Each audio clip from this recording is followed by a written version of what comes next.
We are up to that Mem Zayin Amud Aleph Masechta Nedarim. We're continuing with the Mishnah, different cases in our Mishnah.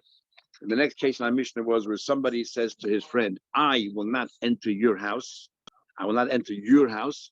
So as long as it's his house, I cannot enter. If the house collapses or if the person passes away, then you can enter. If I say, Bayizeh, this house, and regardless of who the owner is, I cannot walk in. So now we have an interesting chakira, and that is as follows. What happens if I don't say to this case is what I asked it on myself. I will not walk into your house. So it's permitted after. And if I say I won't walk into this house, it's always forbidden. Even if this house no longer belongs to you, it's forbidden because I have a right to ask on myself someone else's things. I have a right to ask myself things that didn't happen yet in the future. So because right now it's your house. The fact that it's no longer your house is going to happen maybe sometimes in the future, but it doesn't matter. I can ask that on myself, someone else's item, that your things are forbidden to me. I can also ask it in time. Another time is forbidden to me as well. The question is the other way around. What happens if I say, this house is forbidden to you? This house is forbidden to you. And then I sold it to somebody else. In this case here, the question is, the Isser I put into place, does it continue, linger on, even though no longer my Rishus? Or do we say this is different? Because here it's like I'm answering somebody else's house on another person. What right do I have to do that? So that's the Gemara's question. Boy, Avimai asked a question. I forbid you to walk into this house. And I say it's like a korban koinim that you will enter this house. And I'm answering not myself, I'm asking a third party. What happens if let's say no longer this house belongs to this person? Mahu does the Issa linger on or not? Adam very same question we had a few days ago. Can a person's Issa that start here and move on forward? They were talking about Shemitah. If the 6th year, if you made a ned in the 6th year to somebody, you cannot have any benefit from my field and then become Shemitah. What happens? Does the Issa linger on or not? So the question here, however, is a little bit different. The question here is not so much what my intention was when I said we're not Mem Zayin Amud Aleph, and I'll be just quickly to reiterate. We said that if you say this house is also for me, this house is also for me, then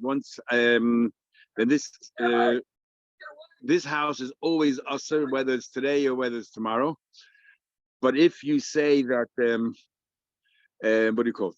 If you did it to somebody else, you said to somebody else, this house is forbidden to you, does it become forbidden forever or not? I'm sorry, the Gemara in Taina says that we see Tamid HaChamim screaming, you should know that Araisa Meraschale, it's a Torah that gets them all excited.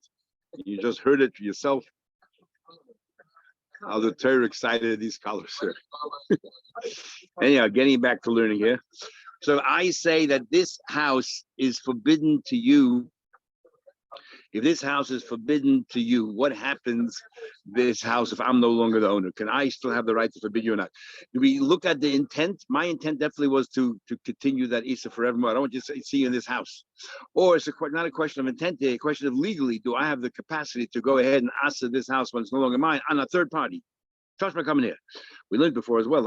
Somebody says to the son, I forbid you to have any benefit for me. But Mason, then this person die, you can inherit him. If he clearly specifies when I'm alive and I passed away, but Mason he passed away, you no longer inherit. So what do we see that what? Even though he's no longer alive, the Issa continues. Same thing is.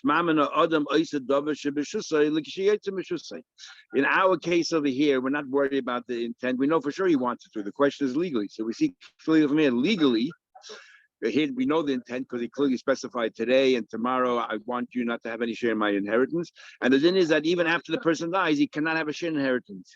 That proves that while I'm in possession, I could put an Issa into place, that this Issa should remain with that possession even when it's no longer in my control, when I'm no longer the owner of the property. Now, when we say that the son does not inherit, doesn't really mean doesn't inherit at all.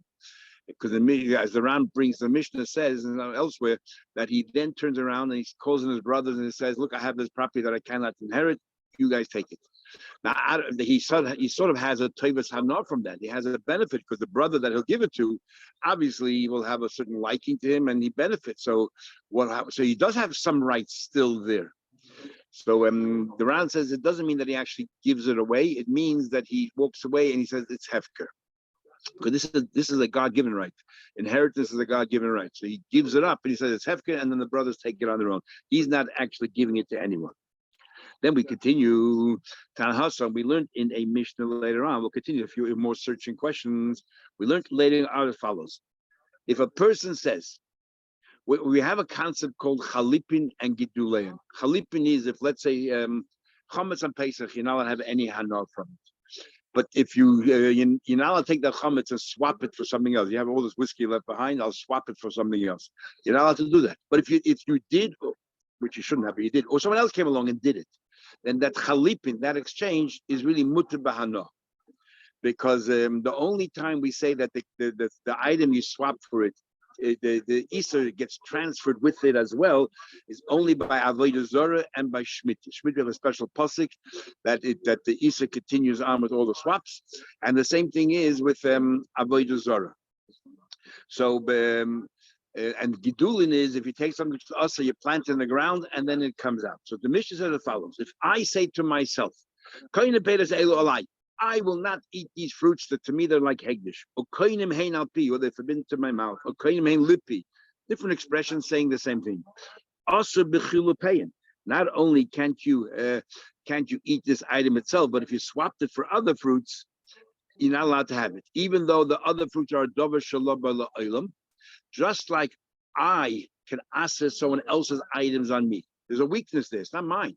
Yet I have the ability to access someone else's items on me. So too have an ability to access another time a future item on me as well. So therefore, even it's my fruits that I swapped it.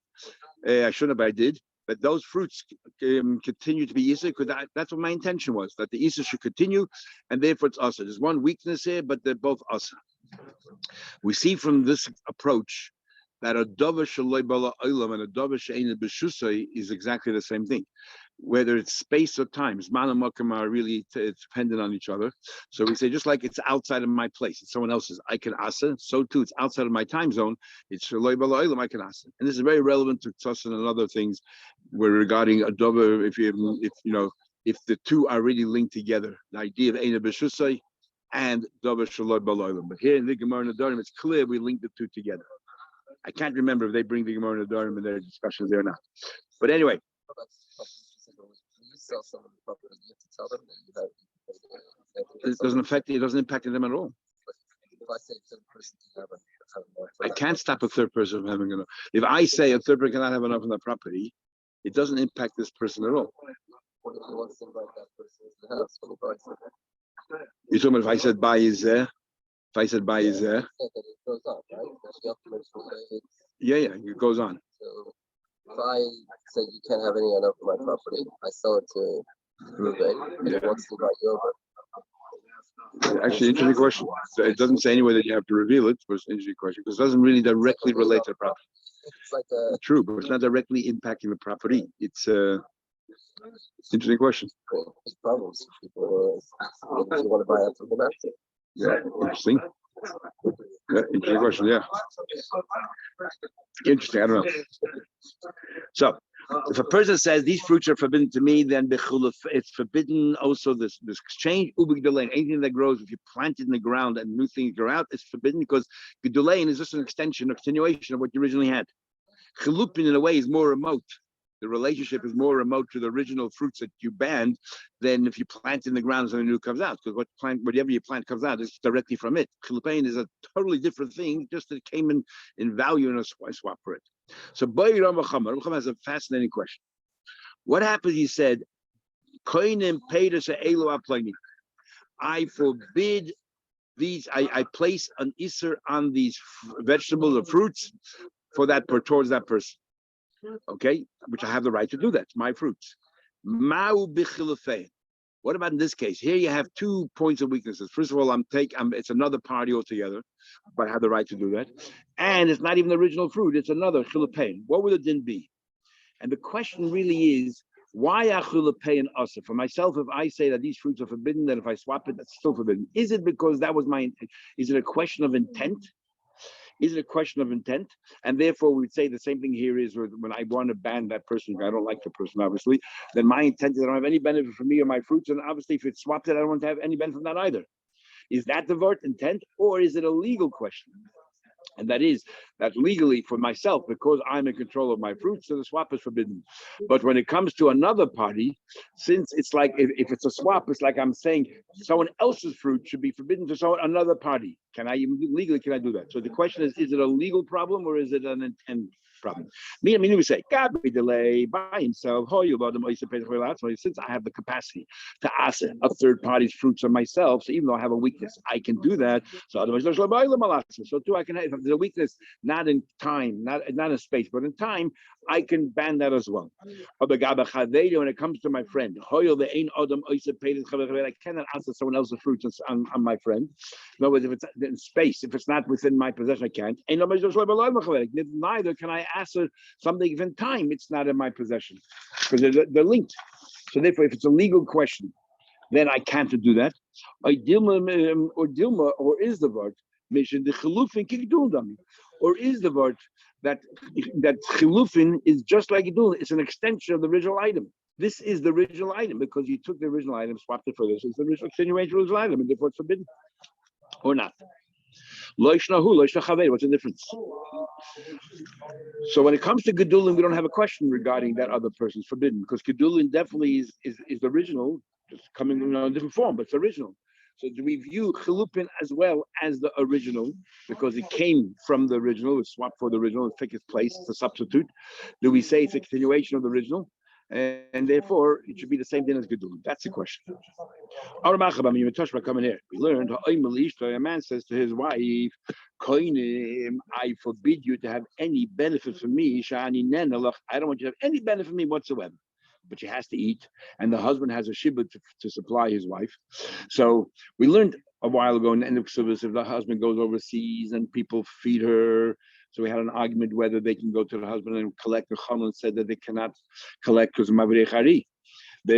Because there, in that case over there, they didn't lend her the money; they gave her the money, thinking that the husband owes her and they'll pay it back.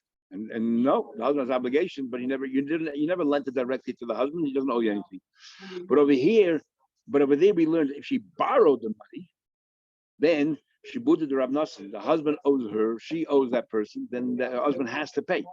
So what happened? The husband said, "I don't want to have any benefit from me." So this is a clever lady. Says the din is she went, lover, she can go ahead and borrow money. Now these balchayvs then go to the husband to say, "You owe us because you owed your wife. You owe us."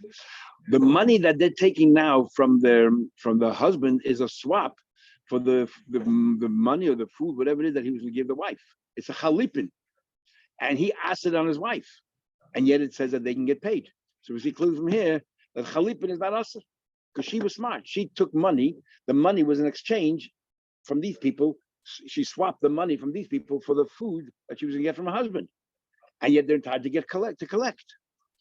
My time why they get paid? From the chalipin, because chalipin doesn't matter. Amarav no. Maybe lechatchila you shouldn't, because but chalipin if you have, let's say, chametz, you're not like lechatchila go take the chametz and the whiskey and change it for something else. But if you did, whatever you change it, swap it to is mutter. It's only just Rabbanan to do that, and whatever you change it to is mutter. So this talking about, so since she did it already, is mutter. Other Rishonim go a step further. It says in the Mishnah here clearly, love that shechatchila can go and borrow. So they say that generally speaking, chalipin is only if you did it, it's mutter. But you're not chatchila make chalipin for something else about no. But over here, the chalipin, she's not enjoying the chalipin. When does it become chalipin? Right now, she borrowed from strangers. Right, she borrowed from third parties. She didn't yet exchange that for her husband. There's no relationship yet between what she took now and from her husband. When does a relationship take place? When they go later to the husband and say, "Hey, pay us up because your wife took money." And that moment when he pays them, that money was an exchange of the food that he gave her. So that's like b'di'evet. When is it lechatchila? If right now you take the whiskey from Pesach and you swap it for meat. So now the chalipin is taking place. You shouldn't do the chatchila, but yeah, but it's all right.